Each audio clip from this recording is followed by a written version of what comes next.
Olá, seja muito bem-vindo a mais este vídeo. Eu sou o professor Adolfo Clair. Recebi um comentário muito interessante de um jovem aqui falando assim, queria ter um professor igual ao senhor, né? E eu simplesmente respondi assim, e tem alguns que têm e não aproveitam. E então eu quero bater um papo com vocês, você que assiste esse vídeo, que vai ser muito interessante, acho que vai ser muito relevante a gente bater, trocar essa ideia. Então, caso você tenha uma opinião, alguma coisa ao terminar de assistir esse vídeo, deixe seu comentário, like e também compartilhe, não se esqueça. É assim, eu mesmo também tive bons professores e não soube aproveitar. Bem, eu posso dizer que eu tive bons professores e não soube aproveitar, tive bons professores e eu pude aproveitar. Eu tive maus professores que eu não queria ter conhecido ou gostaria de ter ofendido mais. Sério. E já já eu explico sobre isso. Então, como é que funciona? Quando a gente é adolescente, e uma coisa que me lembro muito bem de uma vez que foi me exigido fazer um trabalho de língua portuguesa, lembrando que eu odiava a língua portuguesa e hoje eu sou professor de língua portuguesa, estou tendo a oportunidade de atuar nessa área, estou tendo o privilégio de atuar nessa área.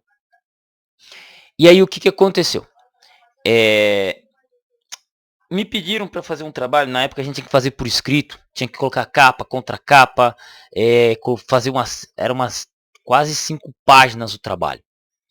E colocar referência bibliográfica, a gente não tinha muito acesso à informação na época, a internet estava começando a ganhar corpo, até quando você pesquisava na internet não tinha nada, hoje você pesquisa tem tudo. Você pesquisa na internet e você encontra tudo. E aí o que acontece? Eu mesmo não entreguei esse trabalho. E tá tudo certo. Passei de ano. Eu sempre fui aquele aluno mediano, então os professores acabavam dando nota ou eu fazia outras provas que eu tirava nota melhor, então isso compensava aquilo que eu faltava, né? Uma coisa compensava o que faltava. Só que hoje, se eu voltasse hoje no passado, voltasse naquela época, com a experiência que eu tenho hoje, eu faria o texto do jeito que a professora pediu. É que na época eu não tinha noção do porquê que eles estavam pedindo, né? Às vezes você pensa assim, nossa, professor, mas é chato, ai, eu tenho que pegar, eu tenho que ler, eu tenho que escrever. Só que, assim, quando você chegar na vida adulta, quando você chegar na vida adulta, você vai entender que tudo aquilo que os professores lhe pediram era o mínimo que você tinha que fazer. Na verdade, os professores não estão exigindo o máximo de você, é o mínimo que a vida adulta exige. Inclusive, eu tive que falar para um aluno uma vez, enquanto eu trabalhava de professor eventual alguns anos atrás, eu tive que chegar para ele e falar assim, meu, vocês acham que esse muro aqui é para quê? É, porque isso aqui é uma prisão. Eu falei, não, velho, esses muros aqui existem para proteger vocês do mundo. Saibam que o que vocês estão vivendo aqui dentro da sala de aula não é o mundão lá fora. Não é lá fora. Lá fora é outra coisa. Lá fora é assim. Aqui você vai fazer corpo mole e tá tudo certo. Você vai continuar vindo, vai continuar comendo a merenda. Quando você completar seus 14 anos de idade, você vai mudar de escola, vai para outra escola e tá tudo certo. Não é? Só que quando você for adulto, você tiver lá seus 18 anos de idade, você for procurar seu primeiro emprego e você fizer corpo mole, a primeira coisa que os caras vão fazer é te dispensar. É te dispensar. Simples assim. É te dispensar. Não é igual os seus 18 primeiros anos de vida, né? Que hoje a molecada sai com 18 anos de idade. Na minha época, graças a Deus, a gente saía com 17. Então, quando você sair da escola com 18 anos de idade, o primeiro emprego que você arrumar, se você fizer corpo mole, a primeira coisa que vão fazer é lhe mandar embora e você vai ter que arrumar outro emprego. E se você fizer corpo mole de novo, vão lhe mandar embora e tá tudo certo.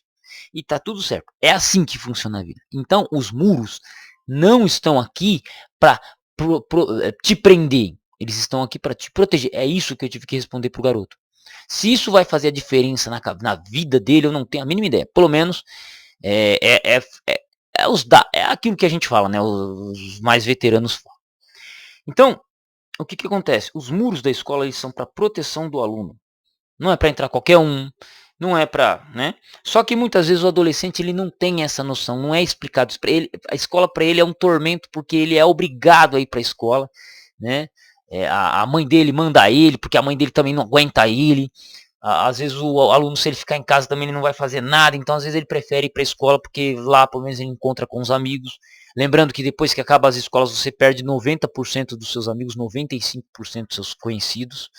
Isso aí é real, cara. Hoje, eu digo que 20 anos depois que eu saí da escola, eu perdi contato com 99% das pessoas que eu tinha, né? Só ficaram mesmo de próximo aqui os meus amigos do peito, que a gente andava, dava rolê junto, fazia os corre, né?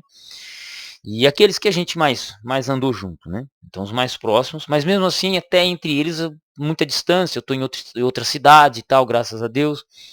Seguimos rumos diferentes. Mas, sim, os bons amigos a gente guarda no peito. Mas 95% das pessoas que você viu, até aqueles que você considera amigos, quando acabar a escola, boa parte deles, adeus, você nunca mais vai ver. Então, você segue uma dinâmica diferente, né? Você segue uma dinâmica diferente de vida e tá tudo certo. E tá tudo certo. Então, o que que acontece? O adolescente ele não consegue entender porque tudo que ele viveu até agora é dentro de quatro paredes. Tudo que ele viveu agora é alguém explicando para ele o que ele tem que fazer, como que ele tem que fazer, ele tem que entregar o trabalho, e se ele não entregar o trabalho, vão chamar a mãe dele. Mas isso é o mínimo. É o mínimo que é exigido de você. Porque lá fora é buraco, é cavar buraco, é quebrar parede. Pelo menos foi essa a minha realidade. Né? É você às vezes acordar 3 horas da manhã, porque eu particularmente quando tinha 16 anos de idade, final dos meus 15 anos de idade, aos início dos 16, eu comecei a trabalhar entregando jornal de madrugada, né, empacotar jornal, entregar jornal. Então a vida vai exigir isso de você. Se você não se esforçar, se você não for alguém que se dedica, se você não for alguém que, né, faz o corre, né, e isso pode começar muito bem na escola, né? Isso pode começar muito bem na escola. Só que, né, tem matérias que dá uma preguiça, tem professores cansados que fazem a matéria daquele jeito, que faz você olhar para a matéria e falar assim, olha, né? Uma das coisas que me dói no peito é ouvir de um aluno, me dói no peito, é ouvir de um aluno que ele não gosta de história. Meu amigo, se tem a matéria mais fácil do mundo, língua portuguesa até entendo, qualquer um falar, não, eu não gosto de língua portuguesa, porque sim, estudar gramática, estudar regra, né, ficar observando onde você vai colocar vírgula, eu concordo que é um negócio, um processo meio chato. Então eu respeito. A parte de literatura também, aquela coisa que muitas vezes os professores indicavam pra gente, né, era um negócio chato, maçante. E então não condeno um aluno falar assim, olha professor, eu não gosto de língua portuguesa. Eu não te condeno se você chegar para mim, eu sendo seu professor de língua portuguesa, você falar isso para mim, eu não vou te condenar. Eu vou apertar sua mão e falar que eu pensava da mesma forma, né? Pensava da mesma forma. Então, tudo bem. Mas um aluno chegar e dizer assim, olha professor, eu não gosto de história. Como eu tive que ler em textos que eu peço para os alunos escreverem para mim, para eu ler, fazer correção, ver como que eles estão escrevendo, desenvolver, né? Eu preciso ter uma base do que o aluno é. E o aluno chegar e falar no texto que não gosta de história. Eu penso e falo, meu, o que esse professor está fazendo? Como é que esse professor está ensinando história para esse aluno para fazer ele simplesmente dizer que não gosta de história? Cara, é só você chegar, o professor chegar lá na frente, colocar um título muito louco, né? Falar, hoje nós vamos falar de morte. Mete lá Segunda Guerra Mundial. Opa, hoje vamos falar de morte de rei. Francisco Ferdinando, 1914. Pá! Já joga lá o texto. Hoje nós vamos falar de Revolução Americana. Pá! As 13 colônias, o imposto do chá e luta, aí os franceses se aliam. E aí, mano, aí já indica o filme do Patriota, aí já indica o filme de não sei quem. E tchau, velho. E a aula vai. E a aula vai. Então, eu olho e falo, cara, como é que esse professor tá ensinando esse cara para fazer ele odiar a língua portuguesa? Pra odiar a história, né? Então, o que acontece? Às vezes eu sei que tem professores chatos que conseguem fazer isso, professores cansados que fazem isso. Que fazem você, em vez de amar a matéria, odiar. Porque eu sou formado em história, eu amo a matéria de história, né, amo essa área. E eu já tive professores que me fizeram odiar essa matéria. Eu tinha professores que eu olhava e dava um asco. Dava um asco. Sério. Dava um asco olhar para a cara do professor, o jeito que o professor ensinava, né? O tom de voz, né? Então, são esses tipos de professores que fazem a gente odiar de certa forma a escola, odiar as coisas, né? E também existe também o fator da aula, da sala que você tá, que faz com que o professor seja daquele jeito. Hoje, todo o outro lado aqui da força, né? tô do outro lado da força, eu posso dizer como é que funciona aqui, como é que a gente olha também empiricamente essa situação, né? Tem sala, como eu já disse no vídeo anterior, tem sala que eu sou o professor que eu queria ser. E tem sala que eu sou exatamente o professor que eu não gostaria de ser. Eu não gostaria de ser. Tem coisa que eu gostaria de passar para alunos que eu não consigo passar numa sala, né? Então, amém, só lamento, ossos do ofício, louvado seja nosso Senhor Jesus Cristo e bora seguir em frente nossa caminhada. Mas aí que tá. O conselho que eu dou a você que assiste esse vídeo, se você for um adolescente ou se você já é alguém adulto, é aproveite os professores que você tem. Os bons, os maus. Dos maus a gente mantém distância, né? Mas dos professores bons, daquele que você acha que, pô, é o professorzão. Uma das coisas que eu sentia falta era aquele professor cara, chegava e metia bronca no assunto. Metia bronca. Chegava, jogava assunto. Me lembro muito bem de um professor de sociologia do terceiro colegial, velho. Eu tive um bimestre de aula com ele. E pensar num cabra que você, assim, você ansiava pela aula dele. Você esperava ele chegar pra explicar. Porque o cara era brabo. O cara, ele conseguia passar o conteúdo. Li a Ética Protestante, Espírito Capitalismo, Emile Durkheim por causa dele, cara. Por causa dele. Né? O cara amava, manjava e eu falava com ele. E o cara tirava minhas dúvidas dentro daquilo que era possível. E tá tudo certo. E tá tudo certo. Então, conselho de alguém vivido. O conselho de alguém que já passou pelo processo escolar, né? Como aluno, agora está no processo escolar como professor, é aproveite o seu professor. Né? Aproveite o seu professor. Porque às vezes aquele cara cansado é exatamente o professor que você queria. Só que por lidar com dificuldades, por ter problema com alunos, ele já largou de mão, ele já está cansado. Né? Como eu já expliquei para alguns, tive que explicar para alguns, sabe por que eu sou gente boa, gente? É que eu sou um professor inexperiente, estou entrando agora. Isso eu falei alguns anos atrás, quando eu comecei como eventual. Falei, ó, é porque eu sou um professor que tô com energia, tô no pique, eu gosto, né? Eu gosto de estar aqui, eu tô começando. Só que, vamos pegar um professor que está há 10 anos na rede. Quantos oitava série vocês acham que tem? Ah, são 4 oitavas séries na escola aqui, professor. Então, imagine, ele pega as 4 oitavas séries, ele explica. Se você acha ruim aprender uma matéria uma vez, o professor ele tem que explicar 4 vezes a mesma matéria para 4 turmas diferentes nos últimos 10 anos. O cara olhou, o moleque olhou e falou, rapaz. Às vezes o professor seu só tá cansado.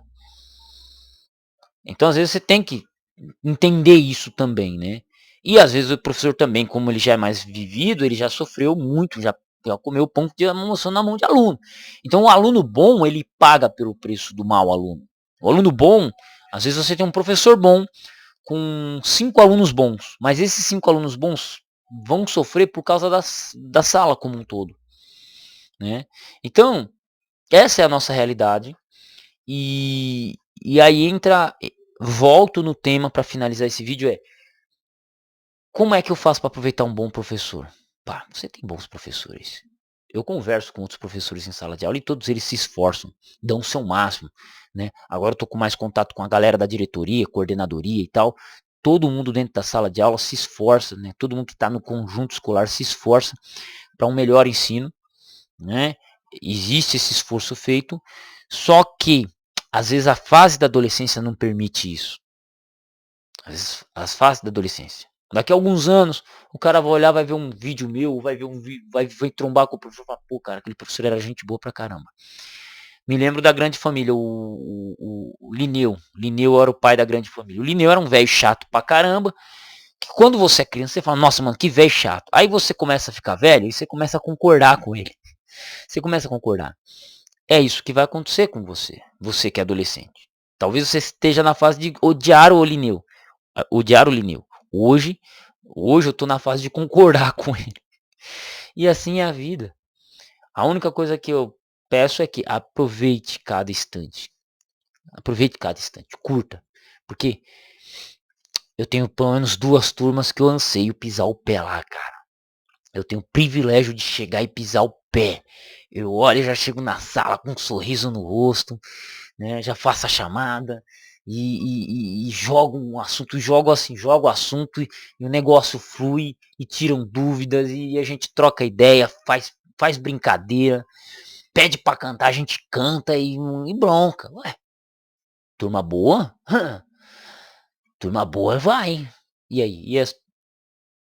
E quando eu chego numa turma que tá complicado, que tá numa fase de transição, que estão tentando se encontrar, deixa eu te encontrar, me encontrar. Deixa eu te encontrar, me encontrar. É isso aí, entendeu? E espero, espero crescer como professor. Espero que você que assiste esse vídeo cresça como aluno, cresça como pessoa, porque estamos aqui, né?